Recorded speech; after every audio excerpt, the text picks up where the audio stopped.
So I talk a lot on this channel about how to take clones and why to take clones, but I usually don't touch on the timing. So in today's video, I want to tell you when should you be taking clones based on your specific situation. So after a couple words from our partners of the channel, I will get right into it.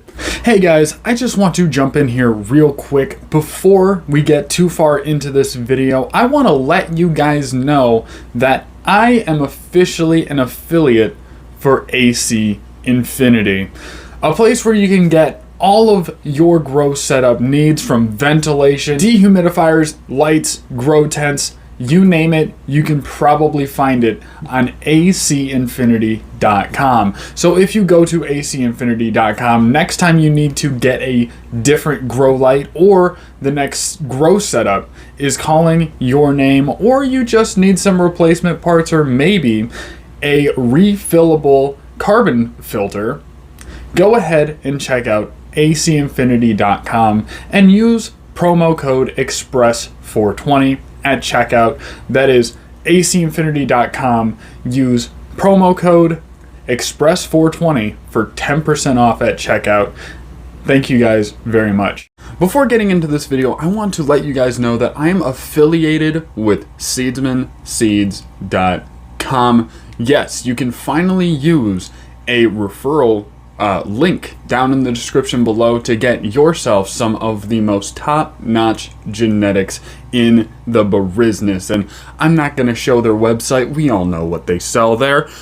I'm not going to show any footage from their website because I want this video to have the least likelihood to get age restricted. But you can head over to Seedsman Seeds. You know the name, you know the game, you know the genetics. There's some big names and some things you have never heard of that look absolutely fantacular. We were looking at them on stream. If you want to go check out my last stream, you can go see what they got going on over there. But you can use the link in the description below, assuming YouTube doesn't absolutely obliterate this video for it being there. And you can go get a discount on some seeds and help out the channel. It would really mean a lot to me, and it would really mean a lot to your garden that you are putting good genetics in to get great product out. Thank you to Seedsman Seeds for being generous enough to give me an affiliate link, and back to the video. So when you're talking about taking clones, there can be a lot of different reasons to do so. Either you're pheno hunting and you want to narrow in on a specific cut, you are breeding, or you are just wanting to increase the amount of plants that you have responsibility for. Now, there's nothing wrong with any of these reasons, and whatever reason you are taking clones, hey, let me know down in the comments section below, because there could be things I'm missing in this video to evaluate why you should be taking clones and when. But we're going to go over a couple specific scenarios where you would be taking clones for one reason or the other, and I want to weigh the pros and the cons of taking clones in these ways. So the first one I want to talk about is you have a limited budget for seeds. You can only buy so many seeds, but you have a plant count to fill out, and you want to fill it out. You want to grow as much as possible, possibly have bulk product, or have a perpetual grow. It'll work in both of these situations the way I'm going to be describing, and this could really help you in your gardening journey. So when you want to fill out a plant count, what you are going to do is you're going to buy a certain amount of seeds. Let's just make this easy. Say you can only buy 6 seeds, so 2 packs of 3 feminized seeds, or you want to, let's just make it easy. 2 packs, 3 feminized seeds each. You got 6 seeds to work with. You have a plant count of 12 because you grow in the great state of Michigan. Well, what you are going to do in that specific circumstance is you're going to germinate your seeds, you're going to plant them, you're going to wait for them to get into the veg stage, and you are going to take clones as soon as possible. And you're going to potentially take 1 clone from each plant, or if you like a specific like specific attributes at this point of a plant. You can take more than one of the other. It really doesn't matter. But the bottom line is you're getting to 12 plants. Now, the pro of growing this way is that you will be filling your plant count for a lower amount of money than if you bought 12 seeds. A con is the variety. You only have those 2 different cultivars to work with, those 6 phenos to work with, but in those phenos, you could potentially get a good variety of different genetic expressions. So that con isn't a super big con. Now, another con to this is if you take clones as soon as possible, you're likely going to be flipping pretty close to the same time, which limits your flexibility for a perpetual grow, especially if you don't leave any open spots at all. But a pro on the other side of that is that you get a large yield from many different plants. You will be able to fill up more space in less time, and you will have a bountiful harvest if you're a competent grower. Now, taking clones as soon as possible is something that I would recommend to a lot of people. A lot of people don't want to have a perpetual grow. They don't want to be responsible for every single plant cycle or stage at the same time. For example, you would be taking care of clones, you would be taking care of veg, you would be taking care of flower, and you would be taking care of the drying, curing, finishing stage if you set up a perpetual grow. Now, taking clones as soon as possible ensures that you will only be managing 1 or 2 stages at a time, which eases your physical effort in the garden. And your physical effort in the garden is a great reason to stay in shape, but that is a completely different video. Another circumstance in which you would be taking clones is pheno hunting. This is something I talked about on Mr. Growit's Garden Talk podcast. I definitely recommend you check out the episode. A lot of good information on there about pheno hunting. I'll leave it down in the description below for anyone who hasn't seen it at this point. But basically, the best time to take clones for a pheno hunt is to take them a week or 2 before flower.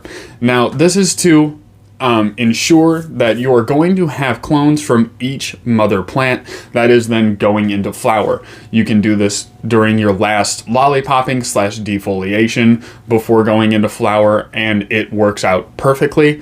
You will be able to get clones from each pheno that you are flipping into flower, and you will be able to monitor the attributes, how easy they are, the characteristics that they're showing, the ease of growth, all the positive and negatives of each strain, and then be able to weed them out as you don't like them, and you would be able to take clones again from the veg plants that you do end up liking. Also known as your keeper pheno. Now, this is an extremely efficient way to grow in a pheno hunting environment because you are going to be growing phenos, you're going to take clones right before you flip them. After flipping them, you're going to monitor their growth. Meanwhile, you're just taking care of clones / small veg plants. You're not losing that many resources in that small amount of time, and you're also not going to waste a lot of time caring for a plant that you don't like.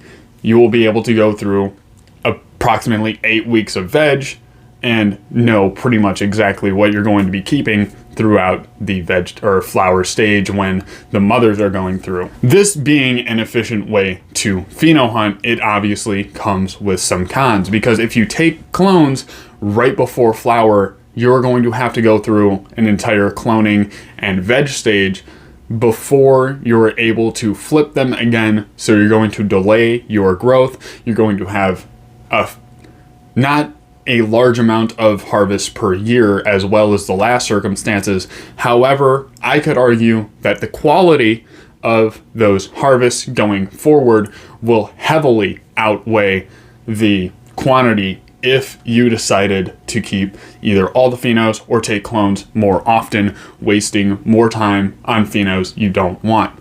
Narrow down the phenos and then increase the amount of times you're taking clones of those phenos. You will have a fantastic time with your next pheno hunt, whether you're using that specifically for growing the perfect flower for you, or you are using them in a breeding project. This works out extremely perfectly. That pretty much covers the main reasons you would want to do clones, but there's also the perpetual harvest group. Now, this group is a very special group where you will you will be practically treating cloning like a 9-to-5 job. You will be on it. You will be scheduling it very regularly. You will be taking care of your plants. You will have it down to a science exactly when and why you're going to be doing everything when it comes to taking and keeping these clones under your care. Now for these guys, you're pretty much going to be taking clones every couple of weeks or every month. You're basically going to want to be taking clones as often as you want to harvest. If you want 3 harvests per year, you're taking clones probably every quarter. If you want to harvest every month of the year, you're going to be taking clones every month or every couple of weeks of the year. Now, this is highly limited with plant count restrictions, and this isn't something everyone's going to be able to do. But for the hand-picked select few that are fortunate enough to be able to do something like that, like for me personally, I could harvest every single month of the year if I had enough space. And if I wanted to harvest every single month, I have one plant for every single month. I would have a veg, I would have a flower room, and they would be put in at different stages of their growth. For me personally, it would probably be most effective to do this with running through a bunch of genetics with seeds. Personally, if I were to run a perpetual harvest in that fashion, that's the method I would choose. And maybe when I'm breeding, that might be something I look into just to get a bunch of tester phenos out of the way. And I think if you're going to be taking clones, it's going to be a lot of labor. It's going to be a lot of work. But growing is a lot of work. So weigh your pros and cons, decide when taking clones is perfect for you. And if you like this video, hey, go ahead and leave a like. It really helps out. I know it's something small, but if you hit that like button, it gets a little glittery. It does a little cool animation. So go check it out if you have not ever hit the like button before. If you like this video and you want to see more, or if you've seen a couple videos and want to see even more, you can subscribe and hit the bell and get notified pretty much almost maybe every single time I upload. YouTube doesn't really like that whole thing where my subscribers get notified when I upload, or at least that's what my analytics are showing me. And if you want to join the live streams, I stream every Saturday except for this past Saturday because I had a family event. But I will see you guys next time. Thank you very much. Happy cloning.